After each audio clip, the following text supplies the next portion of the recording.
Hey yo l'équipe, ravi de vous retrouver aujourd'hui pour cette nouvelle vidéo, et on est en compagnie de Madame la Reine Paraponera clavata. Cette espèce donc ayant une réputation plutôt dingue, hein, une histoire dingue, enfin c'est une espèce très grande, on va voir ça par la suite. C'est une espèce capable de tuer une souris avec une seule piqûre, imaginez, c'est terrifiant dit comme ça, mais rassurez-vous, ce n'est pas une espèce qui va vous attaquer ou vous agresser à toute occasion, elle est plutôt craintive, elle va d'ailleurs essayer de vous éviter ou d'éviter n'importe quel individu dans un maximum de cas. Bien entendu, en grand nombre, pour défendre leur territoire, elles vont faire usage de la force, c'est une certitude. Lors de concurrence pour la nourriture d'ailleurs, c'est surtout ça, hein. Quand elles seront en concurrence avec d'autres espèces de fourmis ou d'autres insectes pour la nourriture sur les lieux, là forcément, bon, elles seront moins gentilles, vont certainement utiliser leur dard pour piquer. C'est une piqûre très douloureuse, elles sont nommées donc Paraponera clavata, autrement dit également fourmi balle de fusil, fourmi 24 heures, c'est une fourmi qui est connue pour ça, parce que sa piqûre est l'une des plus... Enfin, c'est la piqûre la plus douloureuse selon l'échelle de Schmidt. Donc je le prononce peut-être mal, hein, Schmidt, mais bon. Dans tous les cas, c'est vraiment une piqûre très douloureuse. Et ben forcément, ça effraie un peu les gens. Mais de ce qu'on peut lire dans les reportages ou voir, observer, ce n'est pas une espèce qui, comme je le disais, va chercher à vous piquer absolument, elle va plutôt fuir, et ça c'est déjà une très bonne chose.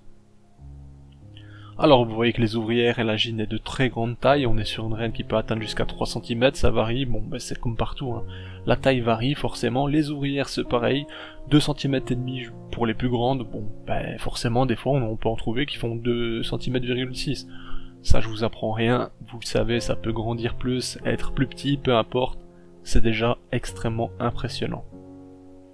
Ici on est sur une petite toilette, ça c'est plutôt intéressant. Et vous allez voir, si vous regardez bien, de nombreux reflets dorés. Bah oui, les antennes, les pattes ont ce reflet. Alors, je pense pas que ce soit sur toutes les pattes, faudrait bien observer, mais je pense que c'est les pattes avant et arrière, principalement. Je ne sais pas si les pattes au milieu long.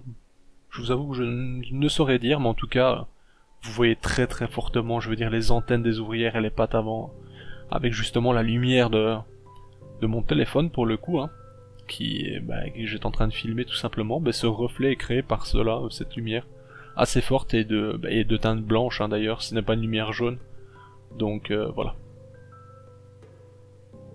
Pour finir, vous vous souvenez certainement de cette espèce que je vous ai déjà présentée sur la chaîne. Certes, la qualité vidéo n'était pas la meilleure, c'est vrai, j'avais eu du mal à les filmer, elles étaient en fondation dans une boîte pas très propre, mais ça on s'en fout en soi, tant que la fondation se développe bien, c'est l'essentiel. Et d'ailleurs, je peux maintenant vous dire que la pléométrose des deux reines que je vous avais filmé à la base a donc mené à succès. On a maintenant 2 fondations à part entière, une avec 5 ou 6 ouvrières, l'autre à 5 ouvrières d'ailleurs, c'est l'une ou l'autre, je ne sais plus exactement. Chacune a du couvain, que ce soit cocon, larve ou œuf, donc c'est vraiment, elles sont en très bonne santé, et ça c'est vraiment une très belle réussite, chapeau Antoine. Il faut savoir d'ailleurs que, je pense que pas mal de gens pourront vous le confirmer, c'est une espèce qui est quand même délicate à faire fonder.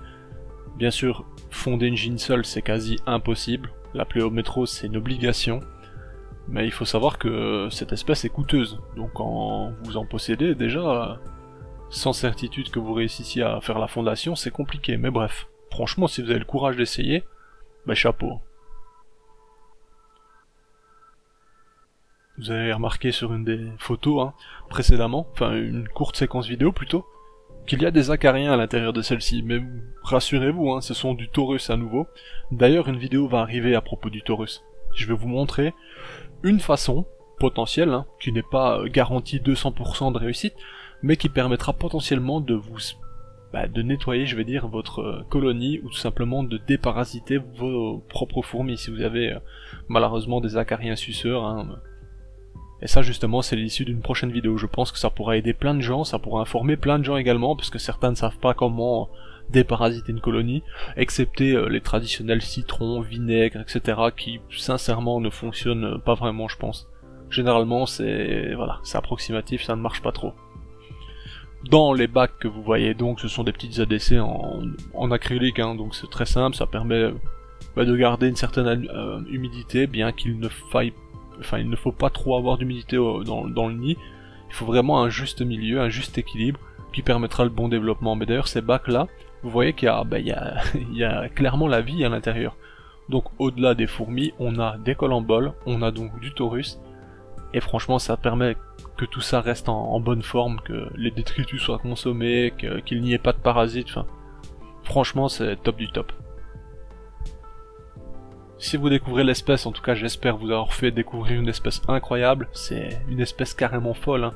Il y a plein d'informations sur internet si vous le souhaitez, des reportages où vous les voyez vivre, soit dans des arbres, elles protègent l'arbre et justement collectent le sorte de miela créé par celui-ci, hein. Donc parfois elles vont consommer du nectar, etc. C'est incroyable, si vous tapez un minimum sur internet, vous allez vous rendre compte que vraiment c'est une fourmi incroyable. Sur ce, merci d'avoir regardé la vidéo. Si vous avez apprécié, manifestez-vous, ça fait toujours plaisir, et on se dit à bientôt pour une nouvelle vidéo l'équipe. Bye. Hey, si toi aussi tu as apprécié la vidéo, n'oublie pas de t'abonner, de laisser un like, voire un commentaire, ou même de nous suivre sur les réseaux. Merci et à bientôt l'équipe.